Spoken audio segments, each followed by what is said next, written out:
قیامت قائم ہے، قبریں پھٹ رہی ہیں، اور میں لوگوں کے ساتھ ہوں کہ اچانک میں نے اپنے پیچھے ایک سرسراہٹ کی سی آواز سنی۔ میں نے مڑ کر دیکھا تو ایک بہت بڑا کالا اژدہا میرے پیچھے آ رہا ہے۔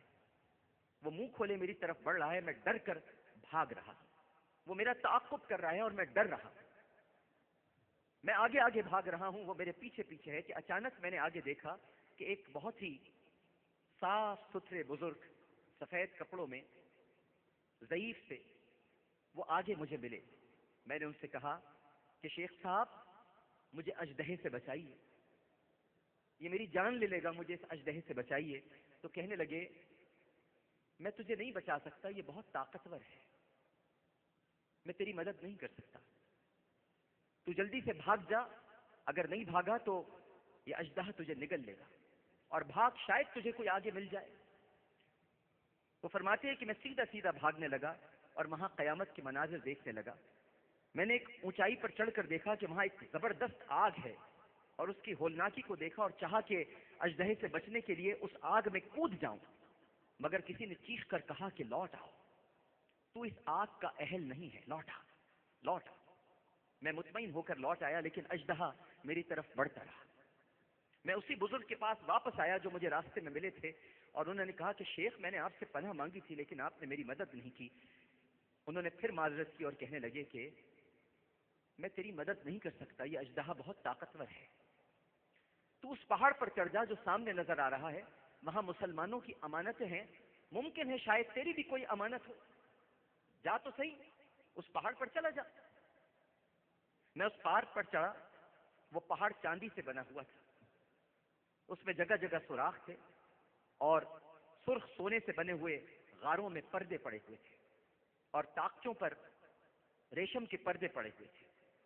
جب میں اژدہے سے ڈر کر پہاڑ کی طرف بھاگا تو کسی فرشتے نے زور سے کہا کہ پردے ہٹاؤ، پردے ہٹاؤ، اور طاق پر سے پردے ہٹ گئے، کھول دیے گئے، اور پھر ان طاقچوں سے چاندی کی رنگت جیسے چہرے والے بچے نکل آئے، ان کے چہرے چاندی جیسے تھے۔ اژدہا بھی میرے پیچھے تھا، قریب ہو گیا۔ اب میں بڑا پریشان تھا۔ کسی نے چلا کر کہا کہ تمہارا ستیہ ناش دیکھ نہیں رہے کہ دشمن کتنا قریب آ چکا ہے، چلو سب باہر آؤ، سب باہر آؤ۔ اور پھر بچے فوج در فوج باہر نکلنا شروع ہو گئے۔ میں نے دیکھا کہ میری وہ بچی جو 2 برس کی تھی اور مر چکی تھی، وہ مجھے دیکھتے ہی رونے لگی، وہ بھی باہر نکلی اور مجھے دیکھتے ہی رونے لگی، اور کہنے لگی واللہ میرے والد، واللہ میرے والد۔ اور پھر تیزی سے کود کر ایک نور کے حالے میں گئی اور دوبارہ میرے سامنے نمودار ہو گئی، اور اپنے بائیں ہاتھ سے میرا دایاں ہاتھ پکڑا اور دایاں ہاتھ اژدہے کی طرف بڑھایا، اور جیسے ہی بڑھایا تو وہ الٹے پاؤں بھاگ گیا۔ اس کے بعد اس نے مجھے اپنی طرف بلایا، میں نے اپنی بچی کو اپنی گود میں بٹھا لیا، وہ میری گود میں آ بیٹھی اور میری داڑھی میں ہاتھ پھیرنے لگی اور کہنے لگی علم یعنی للذین آمنوا ان تخشع قلوبہم لذکر اللہ، کیا ایمان والوں کو ابھی وہ وقت نہیں آیا کہ ان کے دل جھک جائیں اللہ کی یاد سے؟ اور رونے لگی۔ میں نے کہا کہ میری بچی کیا تجھے قرآن معلوم ہے؟ اس نے کہا کہ ہاں، ہم آپ لوگوں سے زیادہ قرآن جانتے ہیں۔ میں نے پوچھا مجھے اس اژدہے کے بارے میں بتاؤ، وہ کیا تھا میری بچی؟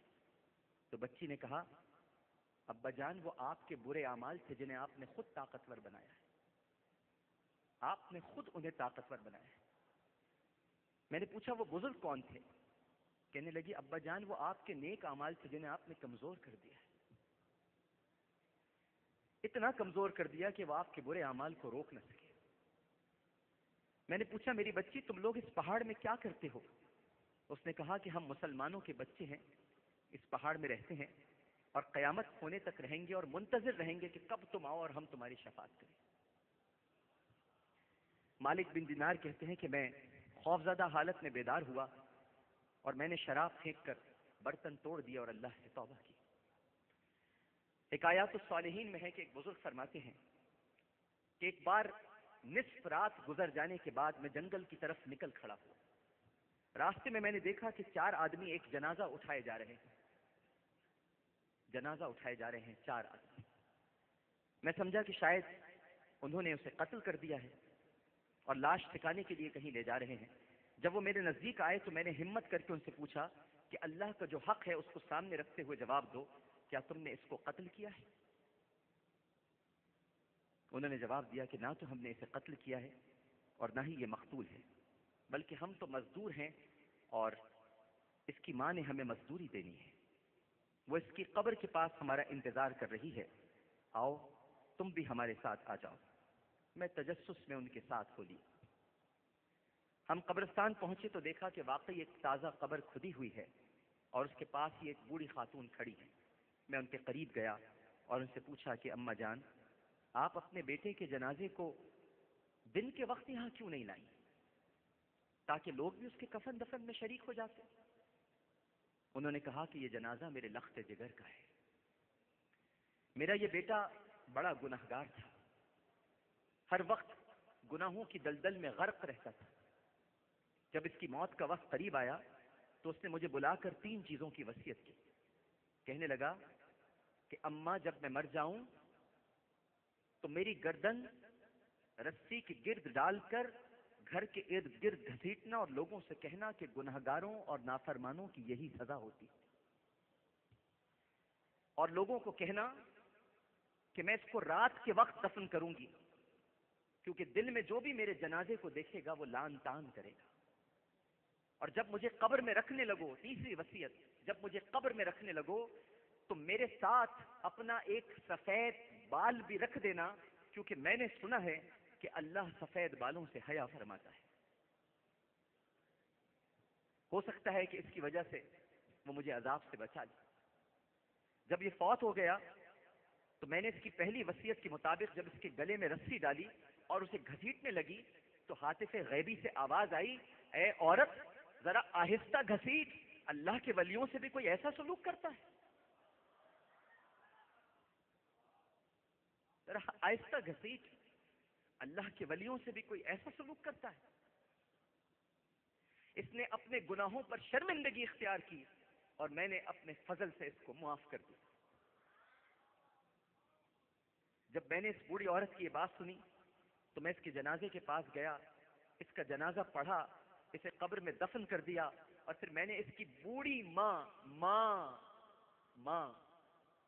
وہ ماں جو میرے ایک پروگرام میں آئی اور جس کا بچہ اسے بیلٹ سے مارتا تھا، وہ ماں جس کی کمر پر نیل کے نشان تھے، وہ ماں جس کو گھر سے دھکے دے کے اولاد نے نکال دیا، وہ ماں، میں نے اس ماں کے سر کا ایک سفید بال لیا اور اس گنہگار کی قبر میں رکھ دیا، اور جب ہم اس کی قبر سے فارغ ہو کر اس کی قبر کو بند کرنے لگے تو اس کے جسم میں حرکت پیدا ہوئی، اس نے اپنا ہاتھ کفن سے نکال کر باہر بلند کیا اور مسکرا کے کہا، اماں شکریہ، تیرے بال نے مجھے بچا لی۔